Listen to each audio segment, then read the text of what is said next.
You certainly made the most of it. They're down and roll around into you. They're great. It's all easy for you. That's it.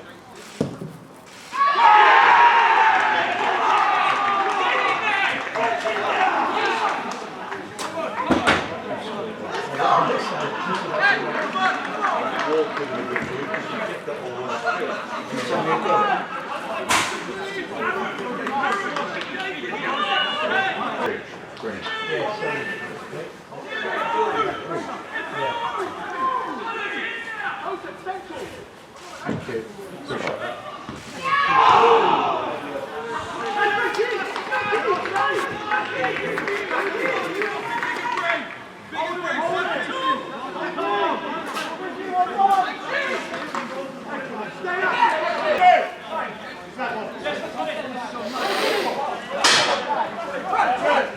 Nothing silly.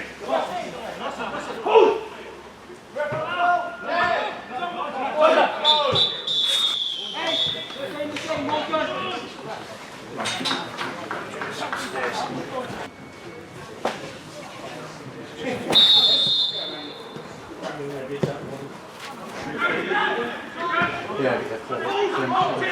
Oh, yeah.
Okay.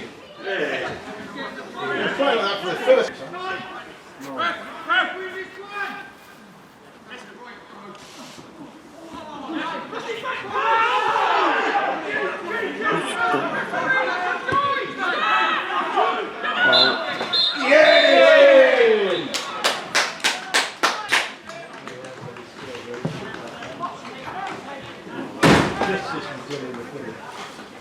Joined then by first team manager Danny Scopes following a 1-1 draw here at Chippenham Town. Firstly, Scopes, just give us your thoughts and reflections on that one. Yeah, I think if you would offer me a point at Chippenham away before we started, I probably would have took it, so I'll respect the point and take that away. It's a little bit of disappointment obviously because they've gone to 10 men for 55 minutes of the game. We've obviously got the punishment, keeper getting sent off, and then we've scored, which is good. So I think it's a byproduct. I think it's where we haven't won the last couple of games. I think if your results have maybe been better in the last couple of games, or it's the fourth time we've had to play against 10 men now. So I think as a mindset, the boys are finding it a little bit difficult when that man gets sent off to sort of have an influence on the game. We're almost sort of waiting for it to happen rather than going to make it happen. That's what I said to the boys, and I think with confidence, I think if the last couple of games the results have been maybe better and the performances maybe have been better, then you've probably got a bit more confidence and you go and take it to them and you get yourself over the line. saying that, I think we've had enough opportunities in the final third where we've been around the goal, and we've got in good positions, and we probably haven't worked the keeper enough or made use of that. So that's something we need to work on as well. But like I said, I think we've had enough to get that second goal. If we don't get that second goal, the pressure sort of builds, and Chippenham are a good side in this league, and I think they're a strong team. They've got real men in their team as well. They're going to create an opportunity, and the one opportunity I think they did have, obviously they took it, so which is a bit disappointing.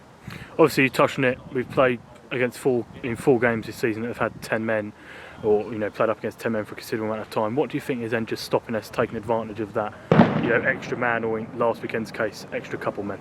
Yeah, I think it's a consequence of not winning. I think, or not winning games, not getting over the line. If it happens once or twice, it sits on your mind, and you've got to overcome that. You've got to be mentally tough, and it's up to us as a management team to sort of recognise where we can affect things maybe differently, and be a bit braver. That's something that we have to look at, and it's up to the players on the pitch to be a bit braver maybe. They've got to make decisions out on the pitch to say, well, no, we can go and press that, or we can go and release that player out of there, and they have to make that decisions. But I think it's as I say, it's a byproduct of not winning or not getting over the line before, and it becomes a bit of an issue, and it shouldn't be an issue.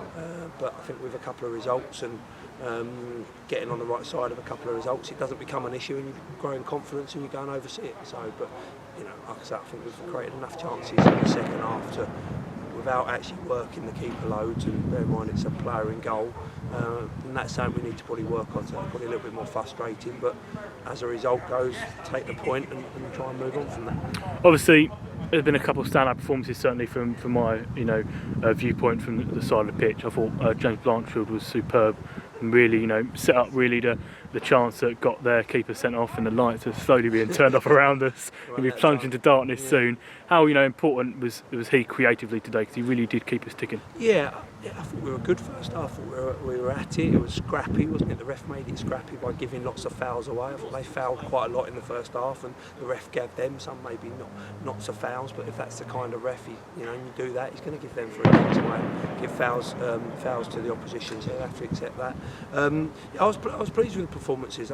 We've had a positive week this week, and we've got to use this as a positive point. And we are what we are at Concord Rangers, and every point is a good point, and we have to accept that at times. So I thought it was a good performance. It's up to the players a little bit as well. They've got to put shifts in when they're on the pitch. They've got to go and show me something. If you're a forward, you've got to have a bit of end product and get a goal or work a chance. You're a defender, you've got to defend your box. You're a midfielder, you've got to work hard. And we've got a lot of good players in the squad, but we need them to take responsibility a little bit and come for their own performances, go and work hard and make it that we won't leave you out of the team, or we don't have to change it, and have that responsibility on there. So I think players have to take a bit of ownership. Us as management, we work hard to try and set us up right and be creative in what we do. It's up to them to sort of take that responsibility when they get out on the pitch. But as I said, I'll take that point, and we're added to our other points so far, and we're going to Tunbridge, with a little bit more confidence and an opportunity to try and get some more points on the board. And obviously then touching in on Tunbridge, Tuesday night down there at Longmead. It's a tough place to go, I think everyone knows that, and they've certainly had a very up and down season. Obviously first round of the FA Cup for the first time in nearly half a century. And what are you expecting from that game? I assume we really want that 3 points, don't we? Yeah, definitely. Like I say, it's no cliche, but there's no easy games in this league, and they don't come much harder than Chippenham away and then going to Tunbridge away, and it's tough, and we've got to go there and be resilient, show a bit of grit and a bit of substance, and see if we can get a point worst case, or if we can get a win. And I think it's about us just building a bit of momentum and keeping ourselves going. And it's not been perfect, don't get me wrong, but we've got a lot of new players, got people trying to find their place. We've had some people that maybe have been off it, people coming back to the club that haven't done a pre-season, so we've got to take that into account. So we're still trying to find our feet, we're still trying to find our best formula in defence and maybe in attack and in a performance really, and that's the challenge. And I think today we can take some positives from it. A little bit of disappointment obviously because we haven't got over the line and got the 3 points, but positives we have to take into Tunbridge, and if we can build on it again, then it gives us an opportunity. And I think that's the challenge, to just keep building and keep trying to develop as a team. That's our challenge. There's no pressure on us for playoffs or anything like that as Concord Rangers. The pressure is to be as competitive as we possibly can, and today we were more competitive, and it's up to go to Tunbridge and be more competitive again. Perfect. As always, it's the last floodlights for boys to turn off. We'll leave it there, and we'll speak to you Tuesday night. Yeah, thank you.